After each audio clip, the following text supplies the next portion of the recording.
Hey, it's Patty Wilson with Patty's Playhouse. And I had a call today from a gentleman who listens to our radio show. My business partner Scott and I have a radio show that we record on Wednesdays, airs on Saturdays. It's called Patty's Playhouse. That's where the name came from. It's on 93.3, and then we podcast it out. So they air it twice now. So you get like Saturday at 11 and then Sunday at 1. So sometimes I get calls during that time. Folks think we're live, which we can't really be live because we're real estate agents and we show homes. So I don't know. I know the show was on, so it was probably like 1:30, 2 o'clock. I had just finished showing some property and a gentleman had called. He introduced himself. We spoke earlier and he made a really good point. He said that he's been following the case. He used to be auxiliary police. Wasn't in Leon County where Tallahassee is. It was in neighboring county. And he called me, I don't know, he called me must have been early spring to give me a hard time. So he gave me a hard time because I was giving the police a hard time. So Tallahassee Police Department, just like many police departments across the country, are struggling to hire. And we have a homeless problem here, like many other cities throughout the country. But we're more like city town. Like I wouldn't say we're a city yet. I'm from up north, so I wouldn't say that, but we are really struggling with homeless. I mean, it's a problem, and where you have one problem, you're going to get more problems. So he gave me a call, said I wasn't really being, I know what it was. I forgot. So I was threatened by a woman. She was the seller of a home. April. It was the month of April. And I went to the police. It was a Sunday. And she threatened me, and she was a felon, and she had a rifle. So I went, I study people. I'm a realtor, so I know how to look people up and look up their public records. It's what I do. So I looked her up, and she was a felon. And she had a rifle in the house. So we didn't have a good showing at all. And then she wouldn't let us see the house. What I didn't know is that she was recording us, audio and video. So you can record in the state of Florida with video as long as you don't have audio without a warrant. It's a two-party consent state. So she recorded us, and she was definitely strange. And I said something about it because she told me that she had AKs and SKs and all of this paraphernalia that she shouldn't have. And when she walked out, I said, oh my God, like she's on the crazy train. And that's my fault. And I took ownership of it, right? And what I didn't know till the next day was that she recorded us. So when she called me the next day to scream. I mean, scream at me. Threaten me. She was going to, whatever she was going to do. I knew she was a felon before I went to the house because I always look people up. And when I don't know why I didn't think about cameras, but I didn't. They weren't obvious. So they weren't like she had a Ring doorbell or there weren't obvious cameras. And so she was quite upset and she was threatening me and I just stayed quiet. I called the buyer, called the listing agent, tried to hammer it out. She had other issues with the house. So it ended up terminating, not because of me, but I'm sure it, didn't help. But she had polybutylene pipes. And in Florida, if you have polybutylene pipes, you cannot get insurance. And she could not comprehend that when she bought the home, she could get insurance, but then now you can't get insurance. So she just kept getting more and more irate and kind of scary. She let the buyer know that she knew where she lived. She let her know that she was going to call and report her license. The woman didn't do anything. So it was getting worse and worse. Like she was getting more and more agitated, and her poor agent tried to calm her down, but couldn't calm her down. So we had to terminate, but she wouldn't release the escrow. And to release the escrow, that's how the buyer gets her escrow deposit back. And it was all in the right time frame. Everything was good to go, except for my mouth, which, I said it. I just said it. And I wasn't wrong in the end. Nope. So, was not wrong. So anyway, the threats are made. The buyer's very nervous because she's threatening her. So I'm like, well, I'm going to go to the police. I let the buyer know I'm going to the police. Like, this is concerning. I feel like I'm looking over my shoulder. I know what kind of car she drives, but it's like so basic. It's like a silver Altima. And in Tallahassee, the Nissan dealership is huge. So there's tons of silver Altima. So it's really no different than what Jeff LaCrosse was driving, or the first time the hitman drove up there was a silver Altima. So I went to the police, and the first time the police officer was like, there's nothing we can do. And he's like, what do you mean? He goes, it's perfectly legal. And I'm like, no, it's not. So I had to share with him which statute it was. And in the end, they wouldn't do anything. They said it was her private home, correct, but she was not present. So we had the expectation of privacy because her home was for sale. But in this county and in this city, it's very liberal. It's not happening. Like, they have things to do. So I was commenting, and Scott, my business partner, had a recent hit and run. And in his case, he called like 911. I think it was 911. So he calls them and it's like, hey, it was a hit and run. And they're like, don't follow him. And he said, well, you're not going to. Like, I have to do something. In the end, nothing happened to that one either. So there was 2 instances that were personal. We weren't speaking for the world. We were only speaking for ourselves. And I'm still upset. Like, they didn't even question her. They didn't be like, oh, she has a rifle. Like, I showed them pictures of it because she puts it on Facebook. Like, she's not kidding. Like, she had high-powered rifles. But it is what it is. So it's the show. We pay for it. We don't have sponsors. And the reason we don't have sponsors is that I don't want someone coming to me. I sponsor Coca-Cola, and I make, some comment about Coca-Cola, and then Coca-Cola comes to me like, we're paying you. You can't say anything. Well, I didn't want that. Like, I wanted to be free to say whatever I wanted. So we paid for it. Couple, airs, and then it airs again because we missed. So this gentleman calls. He's a small town police department, smaller town than Tallahassee. Auxiliary, had been law enforcement full time, and he's upset. He was very nice, but he was upset. And so when he told me, which I was very grateful in the end for his call, because he called me and said they can't prosecute everything. They have to prioritize. And in Florida, if you have a domestic call, like a domestic violence or someone, husband and wife are screaming, that gets first priority. I had no idea. I was a nurse who worked with the dying. I wasn't a nurse who worked in an ER. And then I'm a real estate agent. I had no idea. So he was very nice. He explained it entirely. So he calls me today. And he reminds me, he's like, hey, Patty, yes. I'm listening to your show. Fantastic. He's watched Charlie Adelson.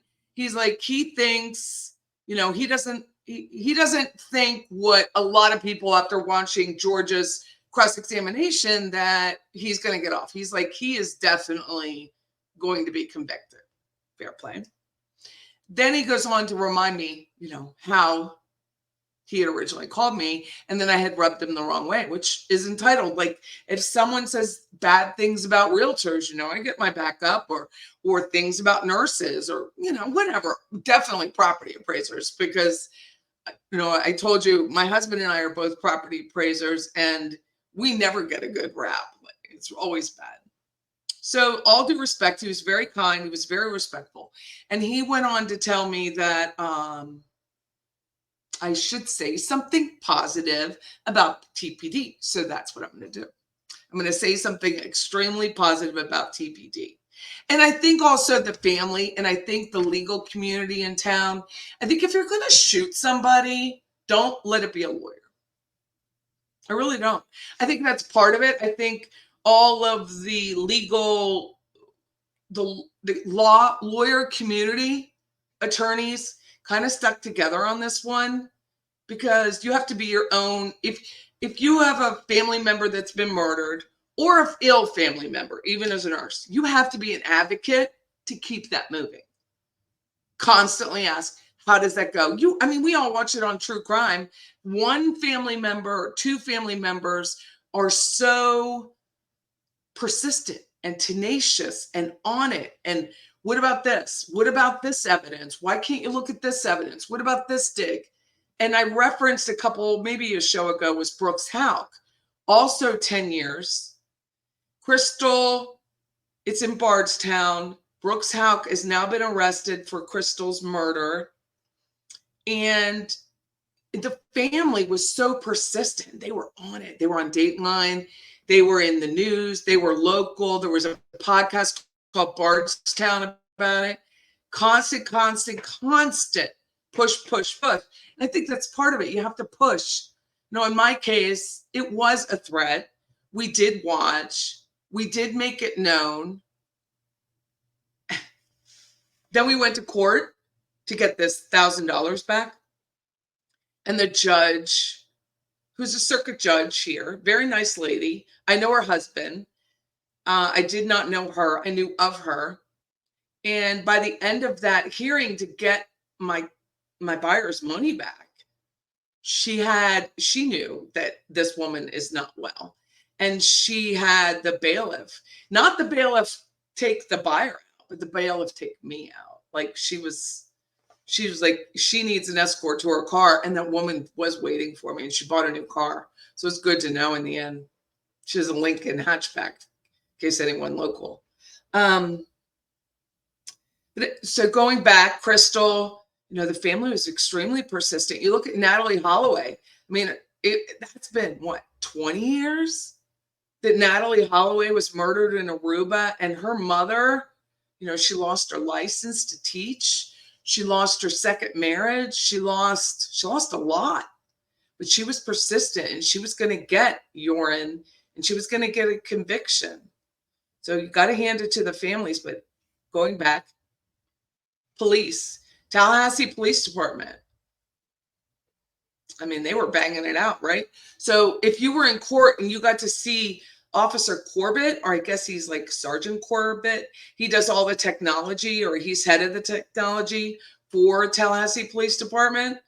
That man, to me, if I said one witness where I think nailed it, I think it's him. I think showing the timeline of the phone calls and the text messages and the flags as to where Wendy was. If you watched her interrogation, she went down Trescott, not to Trescott, down. And I think that's it. I think watching it, because you could see in the gallery, like I know, I live here, the difference and the distance between Aqua Ridge and 2116 Trescott. But not everyone knows that. Fancy Fiction and Kathy Cooley, who are fabulous at what they do, they got in the car and drove it. And it was a good mile. I had no idea Trescott was that long, actually, because I take it all the time because I don't like that light at Benton. And then I go on, but I don't live in Aqua Ridge. If I lived in Killarn, which is the greater neighborhood of where she is, I would go out that way. She intentionally drove down and intentionally drove to Trescott and intentionally did what she did. No question. But I think showing the yellow flags, showing the calls, showing the number of calls, bang, bang, bang, bang. Those phone records, I don't recall them being so prevalently exposed as evidence in the Catherine Magbanua, maybe because she was in Fort Lauderdale at the time and not up here. So it was just her trial, the second trial. But this, I think Corbitt and Stephen Webster said Stephen Webster was Dan Markel's attorney. Remember, he fired his divorce attorney / child family law attorney and hired a criminal attorney. And I met him a couple nights ago. I didn't really get to talk with him, but I would love to, just because it made me think that maybe some of these families should hire, like, get a real defense attorney that can fight for you and knows what it's like to fight for a client, because family law has to be draining for these, it has to be. Not that defense isn't, but it's a different kind of drain on you personally. So he hired the defense attorney right at that time.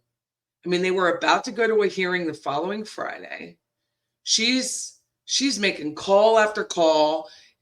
Magbanua, Siegfried, all of them, not Lewis. And the other thing he's not on trial anymore, but he was a great witness, is Lewis. Like, he was illiterate.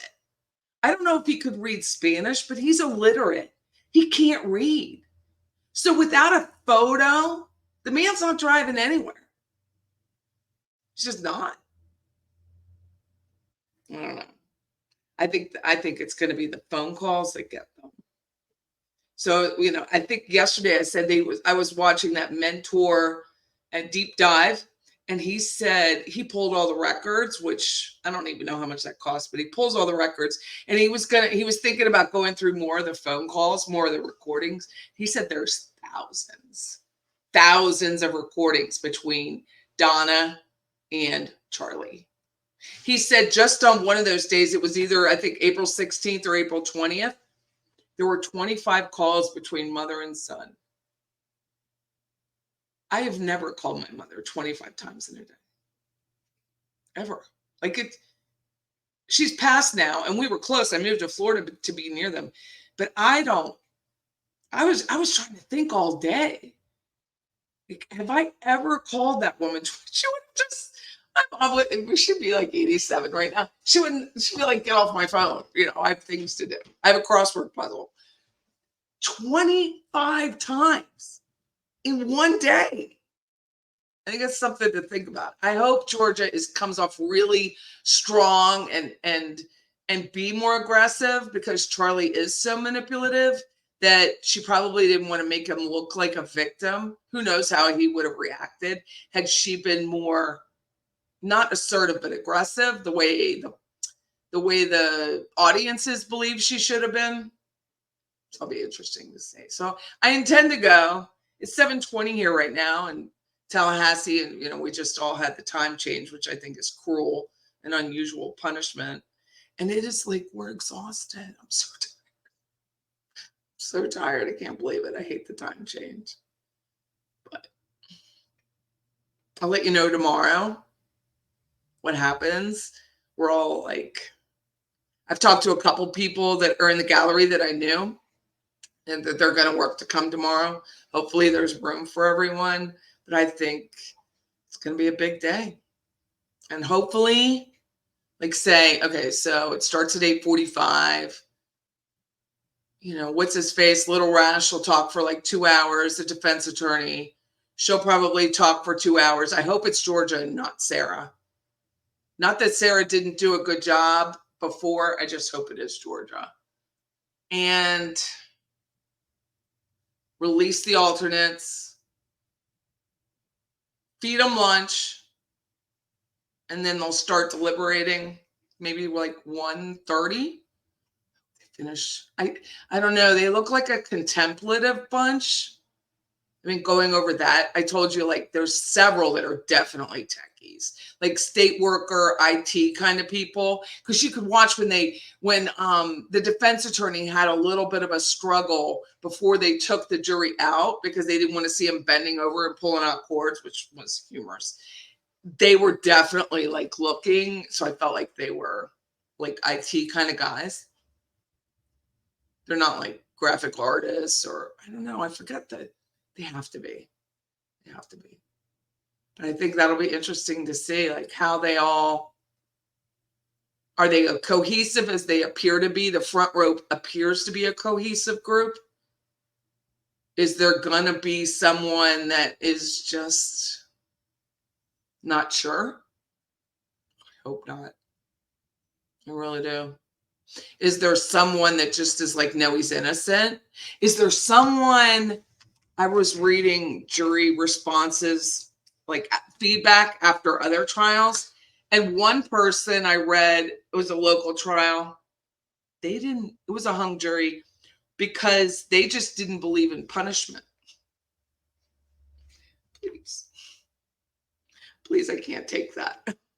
I don't think the family can take it. I don't understand why people don't think they should be punished for their actions. But that being said, I don't know how they would have gotten through, but it could have happened. I don't know. But I think we all need to, if you're a prayerful person, say a prayer for Mrs. Markel. I think she and her husband and daughter are really going to need it.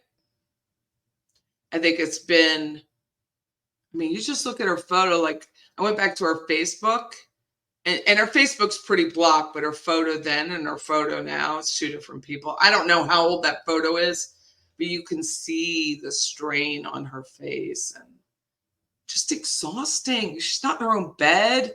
This isn't even in her town. Mr. Markel, I mean, he's sitting there. Someone made a comment in one of the Court TV or one of the YouTubes that he was asleep. No, he's not asleep. He refuses to look at Charlie. He refuses to look at him.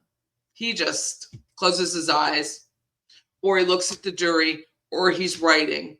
He's not looking at him. So he's not asleep. The sister is very intent. She's very intent. She's very concerned about her parents. She touches their arms quite a bit just to make sure they're okay.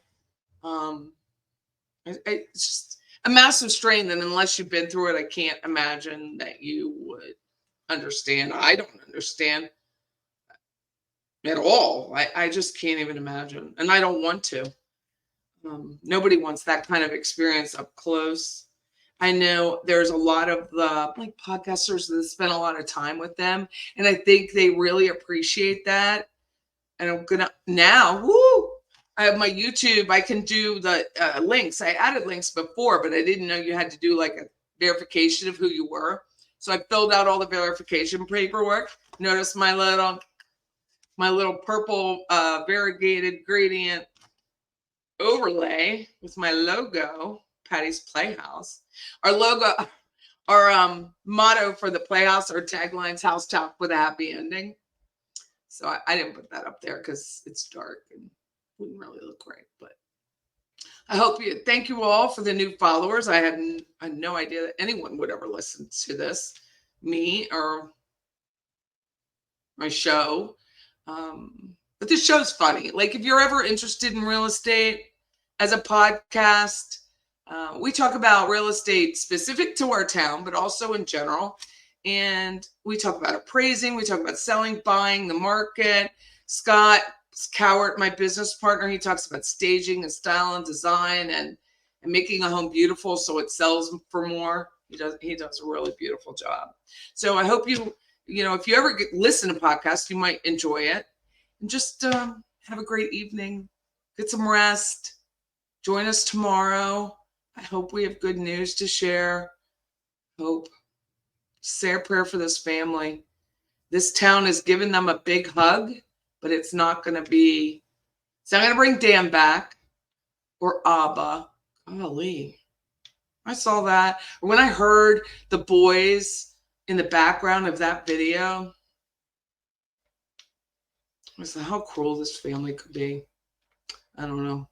Very, very cruel people for no reason. He was their Abba. Such a beautiful name. I was with a family today, and the grandson called the grandfather Papa. I like that. It's nice. It's nice. It's respectful. And it made me think of Abba. So have a great night. I'm Patty. If you have any questions, just reply. I try to reply. I think I did to everyone. Just thanks for listening. It's very nice. People are really nice, and that's what we all have to remember is there's good and there's nice. You don't have to like everything, but it's nice to be just nice. Have a great night. I'm right out.